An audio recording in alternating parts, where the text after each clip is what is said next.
वक्रतुंड महाकाय सूर्यकोटि नमः निर्विघ्नं कुरु मे देव सर्वकार्येषु सर्वदा। माननीय सभापति महोदय, पूज्य गुरुजी गुरुमानंद तथा मोर छोट बड़ भाई भौणी मान, आज हूँ नेताजी जयंती किसी मु कहवाई चाहूँगी। सुभाष बोस चंद्र 1897 मसीहा जानुआरी मास 23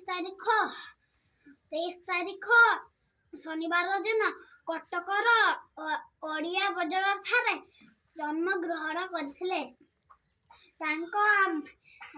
पितांकर नाम जानकी नाथ बोस, तांको मातांको नाम प्रभावती देवी। से तांको पिता माता को विशेष करी भक्ति करुथिले। से भारतरू अफगानिस्तान परे जर्मनी चली जाइथिले। से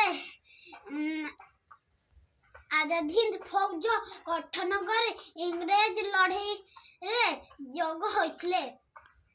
से तापरे से कांग्रेस रे जोग होइथिले।